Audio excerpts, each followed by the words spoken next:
عالمی قرنطینہ ایک الہیاتی تجزیہ۔ کرونا وائرس کی وبا کے ساتھ تقریباً ساری دنیا میں اس وقت قرنطینہ ہے، جسے انگریزی میں کوارنٹائن کہتے ہیں۔ لفظ قرنطینہ لاطینی زبان کے لفظ کوادراجینیتا اور اطالوی زبان میں کوارنتینا سے ماخوذ ہے، جس کے معنی 40 دن کے ہیں۔ کوارنتینا جس کے معنی 40 دن۔ 14ویں اور 15ویں صدی میں اٹلی کے شہر وینس میں، جو ان وقتوں میں بحری جہازوں کے ذریعے تجارت کی نسبت سے مشہور تھا، کوارنتینا کی اصطلاح بحری جہازوں کو ساحل پر روکنے اور تاجروں کی سفری پابندی کے لیے استعمال کی گئی، کیونکہ اس وقت سیاہ موت کی وبا پھیلی ہوئی تھی اور جہازوں اور عملے پر سفری پابندی کا مقصد اس وقت وبا کے پھیلاؤ کو روکنا تھا۔ آج بھی قرنطینہ یا کوارنٹائن کی اصطلاح کسی وبا کے پیش نظر افراد یا مختلف اشیاء کی حرکات و سکنات کو روکنا یا محدود کرنا تاکہ وبا کو کنٹرول کیا جا سکے۔ آج پوری دنیا اور ہمارے ملک میں بھی مکمل یا جزوی لاک ڈاؤن کی کیفیت ہے۔ کچھ خطوں میں حکومتوں کی طرف سے کورونا کے متاثرین اور دیگر صحت مند افراد سب پر قرنطینہ مسلط کیا گیا ہے، جبکہ بعض جگہوں پر حکومتیں عوام کو سیلف کوارنٹائن کرنے کی نصیحت کر رہی ہیں۔ تاہم کورونا وائرس کے تحت جاری کردہ قرنطینہ سے مراد 40 دن نہیں، لازماً 40 دن نہیں، بلکہ خاص عرصہ ہے جو کہ 40 دن سے کم یا زیادہ ہو سکتا ہے، جو کہ وبا کی روک تھام اور خاتمے کے لیے درکار ہے۔ تو یہ جو ہم گفتگو کریں گے، اس میں ہم لفظ 40 کے ہندسہ کا بائبل مقدس میں اور الہیاتی تجزیہ کریں گے، نیز دیکھیں گے کہ اس ہندسے کی ہمارے الہام اور ایمان میں کیا اہمیت ہے، اور کس قدر قرنطینہ کے یہ وقت جس میں سے ہم گزر رہے ہیں ہمارے لیے ایمان افروز اور باعث برکت ہو سکتا ہے۔ 40 کا ہندسہ بائبل مقدس میں کاملیت اور ٹوٹیلٹی کو ظاہر کرتا ہے، اور یہ ہندسہ پوری بائبل مقدس میں لگ بھگ 146 دفعہ استعمال ہوا ہے۔ یہاں چند زیادہ مشہور واقعات کا ذکر کرتا ہوں، جیسے تکوین کی کتاب 7 باب 4 اور پھر 17 آیت میں ہے، جس میں حضرت نوح کے دور میں 40 دن تک مین برسا، جس کے نتیجے میں ساری زمین پر سیلاب آیا، جس نے سب کو ہلاک کیا اور زمین پر سے حیات کو ختم کر دیا۔ تاہم 40 دن جاری رہنے والی بارش اور سیلاب سے گناہ اور ناپاکی کا خاتمہ ہوا، اور پھر نوح اور اس کے خاندان کے ساتھ ایک نئی زندگی، نیا دور اور نئی دنیا شروع ہوتی ہے۔ خروج کی کتاب 16 باب 35 آیت، جہاں 40 سال تک اسرائیلی قوم بیابان میں گھومتی رہی، جس کے بعد وہ وعدے کی سرزمین میں آئے۔ بیابان میں اسرائیل کے 40 سالہ سفر کے دوران وہ اپنے خدا کو جاننا اور سمجھنا شروع کرتے ہیں، اور وہ اس کے احکام حاصل کرتے ہیں۔ خدا کے ساتھ ان کا ایک خاص رشتہ استوار ہوتا ہے۔ خداوند ان کا خدا اور وہ خدا کے لوگ بن جاتے ہیں۔ وہ مصر کی غلامی سے نکل کر اپنے خداوند کی فرما برداری میں آ جاتے ہیں۔ اسی دوران وہ خداوند کی شریعت بھی پاتے ہیں اور اس کے ساتھ عہد باندھتے ہیں۔ اس طرح 40 سال کی تربیت اور تیاری کے بعد وہ وعدے کی سرزمین میں داخل ہوتے ہیں۔ خروج 24 باب 18 آیت، حضرت موسیٰ 40 دن اور رات پہاڑ پر خدا کے ساتھ محو گفتگو رہتا ہے، جس کے دوران اس نے خداوند کی شریعت پائی۔ موسیٰ 40 دن روزہ رکھتا ہے اور اسرائیلی قوم کے لیے خدا کے احکامات اور قضائیں حاصل کرتا ہے۔ یونس 3 باب 4 آیت، نینوا کے شہر کو 40 دن کا وقت دیا جاتا ہے کہ وہ توبہ کر لے۔ یونس نبی منادی کرتا ہے کہ نینوا کے باشندوں کے پاس بس 40 دن ہیں، اگر وہ توبہ نہ کریں تو نینوا تباہ ہو جائے گا۔ یونس نبی کے لیے حیرت انگیز اور مایوس کن ہی صحیح، لیکن نینوا کے تمام لوگ بادشاہ سمیت روزہ رکھتے اور توبہ کرتے ہیں، وہ اپنے گناہوں کی معافی حاصل کرتے ہیں اور آنے والے عذاب سے بچ جاتے ہیں۔ متی 4 باب 1 سے 2 آیت، خدام یسوع 40 دن اور رات کا روزہ رکھتا ہے اور بیابان میں 40 دن کے روزے کے دوران ابلیس کی تمام آزمائشوں پر غالب آ کر اپنی اعلانیہ زندگی کا آغاز کرتا ہے، جس میں وہ خدا کی بادشاہی کی خوشخبری سنائے گا، شاگردوں کو اپنے ساتھ ملائے گا، بیماروں کو شفا دے گا اور انسان کی نجات کی خاطر صلیب پر اپنی جان دے گا۔ بیابان کے 40 دن یسوع کی پوشیدہ زندگی، یعنی وہ سال جو اس نے اپنی زندگی کے اپنے خاندان کے ساتھ گزارے، تو اس کے خاندان کے ساتھ گزارے ہوئے سال اس کی پوشیدہ زندگی سے اعلانیہ زندگی کے درمیان ایک تیاری کا عرصہ ہے۔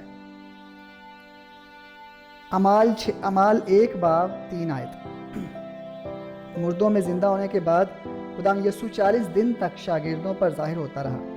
اسی دوران ان کی تربیت کرتا، ان کے ایمان کو مضبوط کرتا اور انجیل کی بنیادی کے لیے انہیں تیار کرتا رہا، جس کے بعد شاگرد روح القدس کا تحفہ حاصل کر کے ساری دنیا میں پھیل جاتے ہیں اور عالمگیر کلیسیا جنم لیتی ہے۔ ان سب حوالہ جات کا بغور مطالعہ کرتے اور جائزہ لیتے ہوئے ہمیں پتہ چلتا ہے کہ 40 کا ہندسہ ایک بڑی تبدیلی کی طرف اشارہ کرتا ہے۔ 40 دن یا سال کے دوران ایک فرد، گروہ یا قوم، ان میں ایک بنیادی تبدیلی رونما ہوتی ہے اور وہ ایک خاص مشن کے لیے تیار ہو جاتے ہیں، ایسے جیسے کہ 40 دنوں یا سالوں کے دوران یا بعد میں کچھ خاص واقع ہونے والا ہے۔ 40 دن کی بارش اور سیلاب کے ساتھ برائی کا خاتمہ اور ایک نئی زندگی اور نئی دنیا کا آغاز ہوتا ہے۔ بیابان میں 40 سالوں میں اسرائیل قوم خدا کے لوگ بنتے، شریعت کو حاصل کرتے اور وعدے کی سرزمین میں داخل ہونے کے لیے تیار ہو جاتے ہیں۔ 40 دن کی توبہ، دعا اور روزے کے ساتھ نینوا کے باشندے ہلاکت سے نجات کا سفر طے کرتے ہیں اور غضب کی بجائے رحم حاصل کرتے ہیں۔ 40 دن کی ریاضت کے ساتھ خداوند یسوع اس مشن کا آغاز کرتا ہے جس کے لیے وہ دنیا میں آیا تھا، اور جی اٹھنے کے بعد 40 دن تک شاگردوں پر ظاہر ہو کر یسوع انہیں منادی کے لیے تیار کرتا ہے۔ ان سب واقعات میں پنہا ایک بنیادی تبدیلی پائی جاتی ہے۔ ہم دیکھتے ہیں 40 دنوں یا سالوں بعد سب پہلے جیسا نہیں رہتا، بلکہ بہتری کی جانب ایک تبدیلی واقع ہوتی ہے جو کہ الہی منصوبے کے مطابق ہوتی ہے۔ بائبل مقدس میں 40 کے ہندسے سے جڑے ان سب واقعات میں ہمیں قرنطینہ کا سماں بھی نظر آتا ہے، جیسے حضرت نوح اور اس کا خاندان باہر کی دنیا کو چھوڑ کر کشتی میں پناہ لیتے ہیں۔ بنی اسرائیل قوم مصر کے شہروں کو چھوڑ کر دشت سینا میں ڈیرے لگاتے ہیں۔ حضرت موسیٰ قوم سے علیحدہ تنہا پہاڑ پر چلا جاتا ہے۔ نینوا کے لوگ باقی دنیا کے برعکس روزہ اور دعا کا انتخاب کرتے ہیں۔ خداوند یسوع مسیح بھی اپنے گھر اور شہر سے دور صحرا میں 40 دن گزارتا ہے، اور شاگرد 40 دن علیحدگی میں وقت گزارتے ہیں جس میں وہ زندہ مسیح سے ملاقات کرتے ہیں۔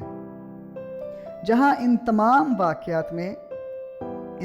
واقعات کے کردار سوشل ڈسٹنسنگ کا تجربہ کرتے ہیں، وہیں قرنطینہ کے اس دورانیہ میں وہ خدا کے ساتھ اور اس کی پناہ میں وقت گزارتے ہیں۔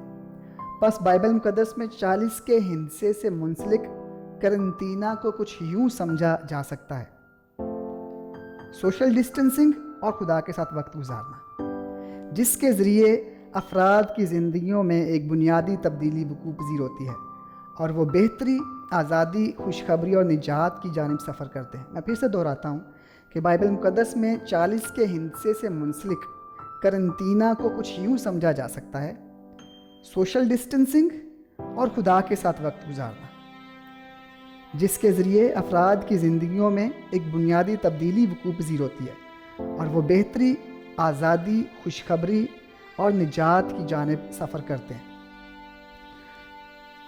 ہم موجودہ وقت کے قرنطینہ کے دوران بہت کچھ تبدیل ہوتا دیکھ سکتے ہیں۔ دریاؤں اور سمندروں کے پانی صاف ہو رہے ہیں، نباتات بڑھ رہی ہیں، سمندروں میں مچھلیاں اور زمین پر جانور آزادی سے گھوم رہے ہیں، اوزون کی تہہ میں پڑے شگاف بھر رہے ہیں، ایسے کہ جیسے سالوں بعد زمین پہلی دفعہ آرام کر رہی ہے۔ سب سے پہلے ہم اپنی اور دوسروں کی زندگیوں کی خاطر سوشل ڈسٹنسنگ کے اصول پر عمل کریں۔ یہ قرنطینہ کا بنیادی اصول ہے، سوشل ڈسٹنسنگ۔ اپنے خاندان کے ساتھ وقت گزاریں، والدین اور بزرگوں کی خدمت کریں۔ موقع ہے کہ دعا میں زیادہ وقت گزاریں، جس طرح سے بائبل مقدس میں قرنطینہ کا کردار جو ہیں وہ سوشل ڈسٹینسنگ کرتے ہیں، خدا کے ساتھ وقت گزارتے ہیں اور خاندان کے ساتھ مل کر دعا کریں۔ قرنطینہ کے ان ایام میں ہمارے پاس موقع ہے کہ دل کھول کر خیرات کریں۔ جن کے پاس افراد سے ہے وہ افراد سے دوسروں کی مدد کریں۔ جن کے پاس محدود ذرائع ہیں وہ اپنی روٹی توڑ کر دوسروں کے ساتھ بانٹیں۔ اگر غور کریں تو قرنطینہ کے یہ ایام انسانی معاشرے میں ایک بنیادی تبدیلی کا تقاضا کر رہے ہیں کہ ہم خود غرضی، خود پرستی، انفرادیت پسندی اور لالچ جیسے رویوں سے آزاد ہو کر ایک شراکتی معاشرہ اور شراکتی کلیسیا بنے۔ اس عالمی قرنطینہ کے ذریعے سب لوگوں کو دعوت ہے کہ ہم اپنی زندگیوں میں یہ بنیادی تبدیلی لے کر آئیں، جس میں ہم دوسروں کے بغیر نہیں بلکہ دوسروں کے ساتھ زندگی گزارنا سیکھیں۔ پاپا اعظم فرانسس کے ساتھ مل کر امید کرتا ہوں کہ ہم اس بحران سے بہتر بن کر نکلیں گے۔ اگرچہ ہم وبا اور ہلاکت کا تجربہ کر رہے ہیں، مجھے امید ہے کہ جب ہم اس میں سے نکل چکے ہوں گے، ہم بہتر انسان ہوں گے۔